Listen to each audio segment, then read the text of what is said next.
So take number one example. You know the set Z.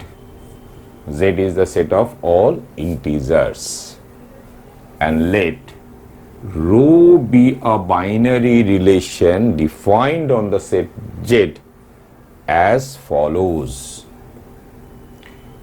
A rho B if A minus B is an even integer.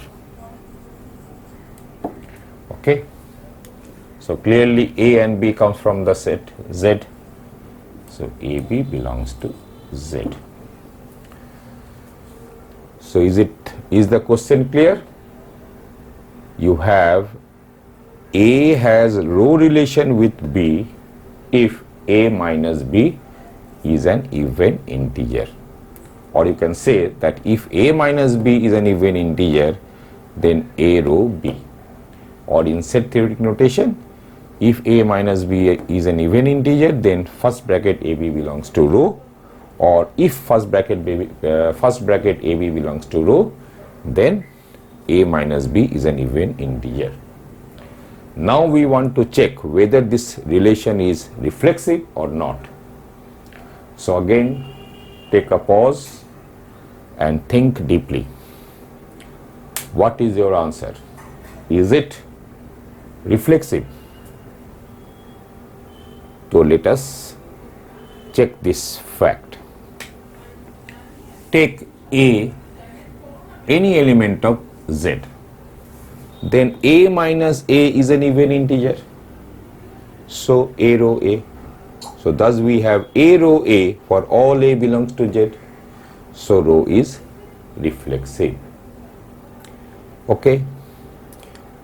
Is the relation symmetric? How can you verify this? So let A row B, then A minus B is an even integer. So this implies that B minus A is an even integer, so B row A. So thus we have A row B implies B row A. Thus A row B implies B row A. So the relation is symmetric. Okay. Is the relation antisymmetric? No, because you see that you have 2 row 4 and 4 row 2. So you have trace of symmetricity. So the relation is not antisymmetric. Is the relation transitive? How can you see this fact? So let A row B and B row C. So then we want to see whether A row C or not. Since A row B, so A minus B is an even integer. This means that A minus B can be written as 2 into M for some integer M. And since B row C, so you can write B minus A equal to 2N for some integer N. So if you add this to B minus C is 2N. So if you add this, you have A minus C equal to 2 into M plus N. So we see that A minus C is a multiple of 2. So A minus C is an even integer. So we have A row C. So this implies A row C. So thus A row B and B row C implies A row C. So row is a transitive relation. Now take example 2. Again we are defining a relation lambda on the set Z of all integers. How lambda is defined? A lambda b, if A is divisible by B. Okay. So we are stating that A has lambda relation with B if A is divisible by B. Is the relation reflexive? Again, take a pause and think deeply. What is your answer? Look carefully. We know that 0 belongs to Z. But can you write 0 lambda 0? Can you write 0 lambda 0? No, because 0 is not divisible by 0. So 0 lambda, cut the lambda or cross lambda, 0. So 0 has not the lambda relation with itself. So the relation is not reflexive. Now the question is the relation symmetric? Is the relation symmetric? We see that 6 lambda 3, because 6 is divisible by 3, but 3 lambda 6 is not true. So in fact 3 lambda cross lambda, then 6. That is, 3 has not the lambda relation with 6, although 6 has lambda relation with 3. So the relation is not symmetric. Okay. Is the relation antisymmetric? Yes, it is antisymmetric, because you see that there is no trace of symmetricity. Remember, I have told you 1 lambda 1 is true, so 1 lambda 1 is true, but such type of relation should not be considered to check whether a relation is antisymmetric or not. So we see that there is no trace of symmetricity. Okay. In fact, we can also prove antisymmetry by using the definition. So let A lambda B and B lambda A. From this, if we can prove that A equal to B, then the relation is antisymmetric.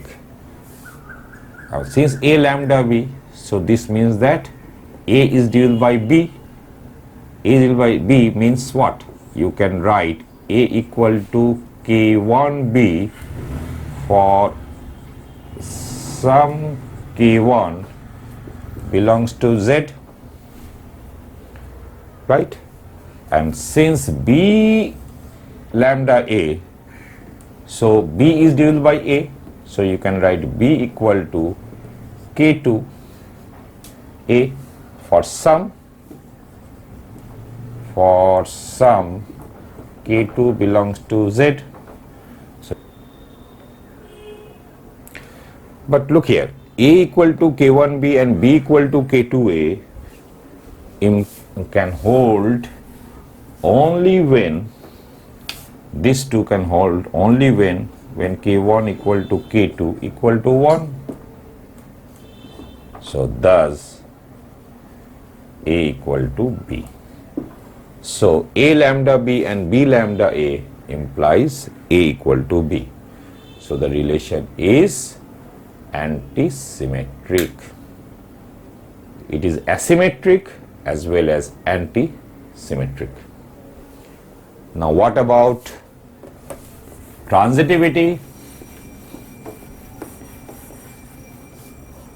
So let A rho B, no, A lambda B and B lambda C.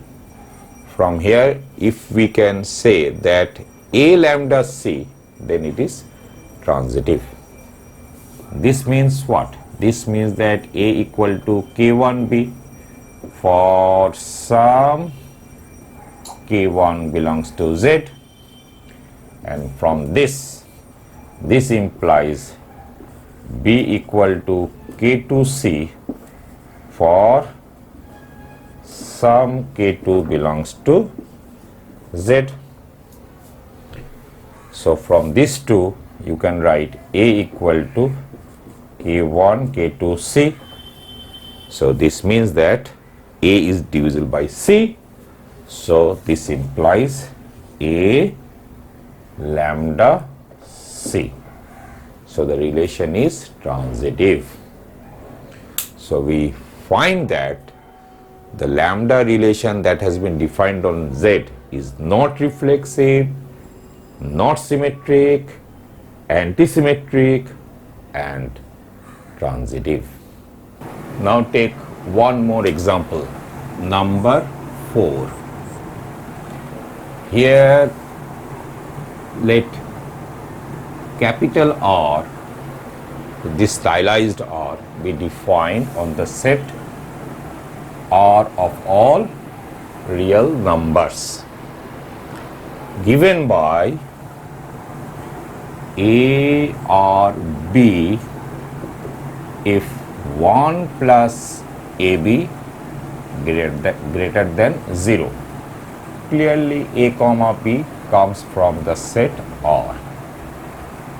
So two elements A and B belongs to R has relation A or B, that means A, the element A of R, the element A of this set R has R relation with an element B of R if 1 plus AB greater than 0. Is the relation reflexive? Pause the video and think. Look, if you take A to be any element of R, then 1 plus A square is greater than 0, because A square is greater than or equal to 0, because A may be 0. So A square is greater or equal to 0. So 1 plus A square is greater than 0. So A or A. Therefore the relation is reflexive. You can write this like this. Let A belongs to R. This means that A is any element of R. Okay? So then A square greater or equal to 0 implies 1 plus A square greater than 0. Therefore A or A. So thus A or A,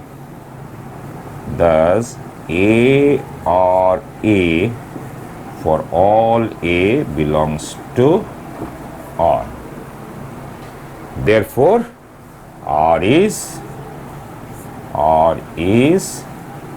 reflexive. Okay? So therefore R is reflexive. Now again pause the video and see whether the relation R is symmetric or not. So what do you find? Is the relation symmetric? Look, if you take A or B, then 1 plus AB is greater than 0. This means that 1 plus BA greater than 0. So B or A. Therefore the relation R is symmetric. How can you write this? Let A or B, where A comma B belongs to R. So let A or B. This implies 1 plus AB greater than 0. This implies 1 plus BA greater than 0 because AB and BA are the same thing. This implies B or A. So thus we see that whenever A or B, we have B or A. Therefore, R is symmetric. Now the third part. Is R transitive? Again, pause the video for a while and think deeply. So what do you find? Is the relation transitive? Here you see that you have 1 or 0, right? Because 1 or 0 to be true, you must have 1 plus 1 into 0 greater than 0, and that is true. So you have 1 or 0. You also have 0 or minus 5, right?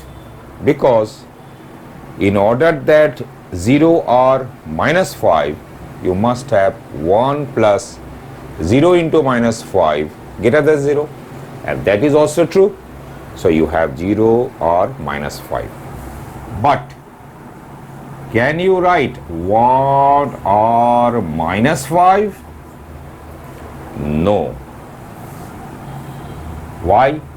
Because as 1 plus 1 into minus 5 equal to minus 4, not greater than 0. So you have 1 or 0, 0 or minus 5, but 1 or cross minus 5. Okay, so the relation is not transitive.